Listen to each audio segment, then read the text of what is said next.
Hello friends, welcome to my YouTube channel. मैं इस channel पर जॉब इमिग्रेशन ट्रैवल ब्लॉग की वीडियो बना के डालता हूं जो काफ़ी इन्फॉर्मेशनफुल और हेल्पफुल होती हैं। इसलिए मेरे चैनल को लाइक और सब्सक्राइब करें और नीचे बेल के आइकन को भी दबाएं जिससे आपको न्यू वीडियो की अपडेट मिल सके। तो फ्रेंड्स, आज की इस वीडियो में हम बात करेंगे agriculture jobs in Canada. Friends, Canada में हर साल जो सबसे ज़्यादा जॉब्स वैकेंसीज अवेलेबल होती हैं वो एग्रीकल्चर सेक्टर की जॉब्स होती हैं। इसमें जनरल फार्म वर्कर आ जाते हैं, fruit packer, green house workers, harvester labours और भी डिफरेंट टाइप के नो कोड डिफरेंट ऑक्यूपेशन आ जाते हैं जो आपकी एग्रीकल्चर इंडस्ट्री में होते हैं। आज की इस वीडियो में आपके साथ डिटेल शेयर करूंगा कि कैसे आप लोग इस स्ट्रीम के लिए एलिजिबल हो सकते हैं।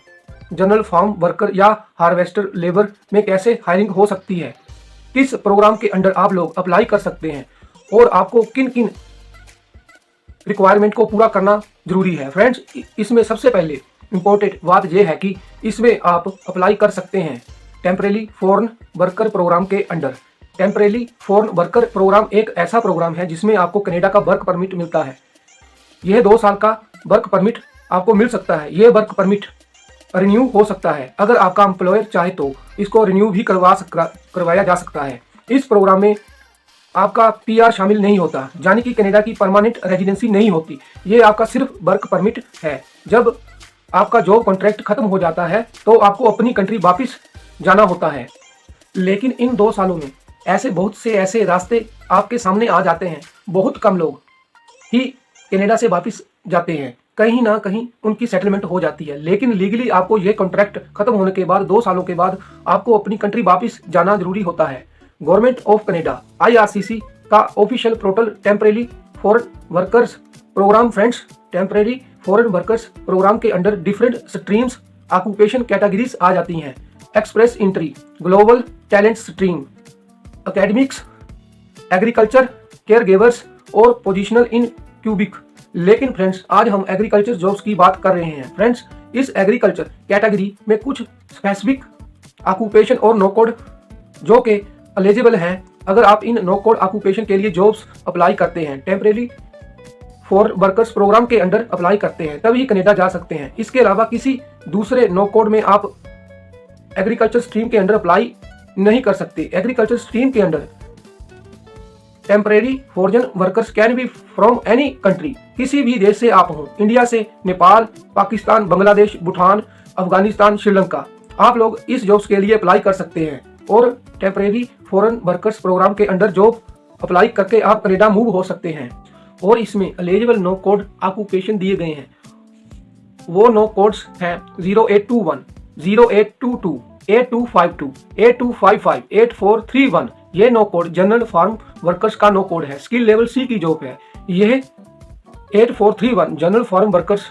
और नेक्स्ट है NOC code 84 green house workers. यह भी स्किल लेवल C की जॉब है। और फिर है नो कोड 8611 हार्वेस्टिंग लेबरर्स। ये स्किल लेवल D की जॉब है। फ्रेंड्स, ये 7 ऐसे नो कोड हैं जो एग्रीकल्चर इंडस्ट्री से हैं, जिसमें मैनेजर और सुपरवाइजर भी हैं। लेकिन general farm workers, green house workers और हार्वेस्टिंग लेबरर्स भी शामिल हैं। और फ्रेंड्स, आपको इसकी कुछ रिक्वायरमेंट बता देता हूं, क्योंकि टेम्परेरी फार्म वर्कर्स प्रोग्राम के अंडर गवर्नमेंट की तरफ से कोई स्पेसिफिक रिक्वायरमेंट नहीं रखी गई। इसमें कैनेडियन इमिग्रेशन की तरफ से ये इंस्ट्रक्शन है, जो भी आपका जो ऑक्यूपेशन है उसके रिलेटेड आपकी क्वालिफिकेशन और डॉक्यूमेंट्स रिक्वायर्ड होते हैं। फॉर एग्जांपल, आप नो कोड 0821 के लिए अप्लाई करते हैं तो यह एक मैनेजर लेवल की जॉब है, तो इसके लिए आपको मिनिमम बैचलर डिग्री चाहिए होगी।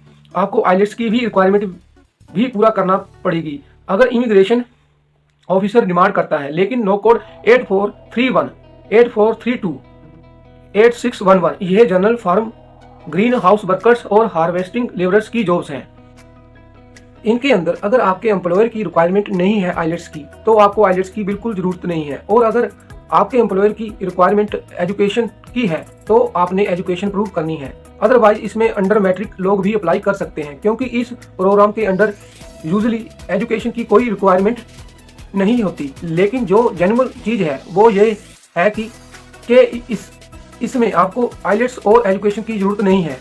अगर आप लेबर कैटेगरी की जॉब अप्लाई कर रहे हैं, specially NOC code 8611 harvesting labourers, इसमें आप जॉब अप्लाई करते हैं तो आपको IELTS और एजुकेशन की जरूरत नहीं होती।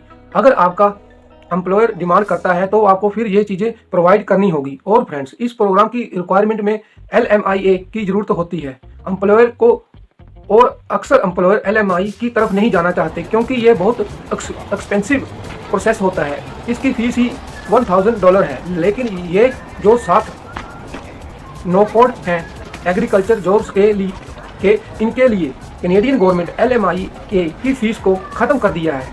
आप इस वेबसाइट पर पढ़ सकते हैं कि LMIA की फीस नहीं है।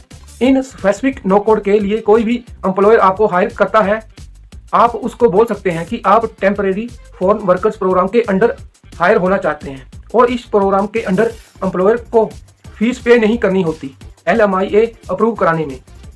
और फ्रेंड्स, कैनेडियन इमिग्रेशन की तरफ से स्ट्रिक्ट इंस्ट्रक्शन है एम्प्लॉयर के लिए कि आपकी ट्रांसपोर्ट और आपकी होम कंट्री से एयर टिकट कनाडा आने का और अपनी होम कंट्री वापस जाने का एम्प्लॉयर आपको पे करेगा अप फ्रंट, यानी आपको जॉब स्टार्ट होने से पहले ये पेमेंट एम्प्लॉयर आपको कर देगा और उसके बाद डे टू डे ट्रांसपोर्टेशन भी आपको एम्प्लॉयर ही प्रोवाइड करेगा और आपकी अकोमोडेशन अरेंज भी आपका एम्प्लॉयर ही करके देगा। आपको ये स्ट्रिक्ट इंस्ट्रक्शन है इस प्रोग्राम के अंडर एम्प्लॉयर की एलिजिबिलिटी के लिए। इसमें और भी इंस्ट्रक्शन दी गई हैं। इसमें वर्कर्स का हेल्थ इंश्योरेंस भी होता है जो एम्प्लॉयर आपको करवा के देगा। और फ्रेंड्स, ये जॉब के नेचर किस तरह की एग्रीकल्चर फार्मिंग हो सकती हैं, जिसमें फ्रूट्स एंड वेजिटेबल्स फार्म्स हो सकते हैं, mushroom, flowers, green house, nurseries, तम्बाकू फार्म्स, और इसमें और भी कैटेगरी मेंशन की गई हैं कि नेचर ऑफ जॉब आपकी इससे रिलेटेड होना जरूरी है। Under the temporary foreign workers programme agriculture stream, इस स्ट्रीम में जब आपको जॉब ऑफर लेटर मिल जाता है तो उसके बाद आपने कैनेडियन गवर्नमेंट को वर्क परमिट के लिए अप्लाई करना होता है। यह वर्क परमिट आपने ऑनलाइन ही अप्लाई करना होता है। इसकी फीस भी आपने ऑनलाइन ही पे करनी होती है। इसकी फीस होती है $155 कैनेडियन। यह फीस आपने ऑनलाइन पे करनी होती है, प्लस $85 कैनेडियन बायोमेट्रिक फीस है जो आपने अपनी करीबी कैनेडियन एम्बेसी या कॉन्सुलेट में अपने बायोमेट्रिक कराते समय पे करनी है। इसके अलावा फ्रेंड्स, आपका जेन्युइनली कोई और खर्चा नहीं आएगा अगर आप खुद कोशिश करोगे, जॉब रिसर्च करोगे, एम्प्लॉयर्स को कन्विंस कर सकोगे कि वो आपको temporary foreign workers programme agriculture stream के अंडर हायर करें। आप इस वेबसाइट पर देख सकते हैं कि IRCC आपको मैक्सिमम अप टू 2 ईयर तक का वर्क परमिट इशू करता है एग्रीकल्चर स्ट्रीम के अंडर, और इसमें एडिशनल कंडीशन भी अप्लाई हो सकती हैं। इसमें अगर आपकी एम्बेसी आपसे एक्स्ट्रा डॉक्यूमेंट मांग लेती है या आपका एम्प्लॉयर आपसे एक्स्ट्रा डॉक्यूमेंट मांग लेता है तो वो आपको प्रोवाइड करना जरूरी होगा। उसमें वो आइलेट्स भी मांग सकते हैं, उसमें आपसे एजुकेशन की भी मांग कर सकते हैं, या कोई भी और ऐसा डॉक्यूमेंट एम्बेसी या एम्प्लॉयर मांग करता है तो वो आपको प्रोवाइड करना जरूरी होगा। और लास्ट में फ्रेंड्स, बहुत क्लियर इंस्ट्रक्शन है कि एम्प्लॉयर को अलो नहीं है कि वो टेम्परेरी फॉरेन वर्कर से उसकी आइडेंटिटी डॉक्यूमेंट्स, उसके पासपोर्ट या वर्क परमिट लेके अपने पास रखे। और इस प्रोग्राम का लिंक मैं नीचे डिस्क्रिप्शन में दे दूंगा। और फ्रेंड्स, किसी और इन्फॉर्मेशन के लिए कमेंट बॉक्स में कमेंट करें। तो फ्रेंड्स, आज की जो इन्फॉर्मेशन आपको अच्छी लगी है तो इसको लाइक और अपने फ्रेंड्स के साथ शेयर करें। Thank you.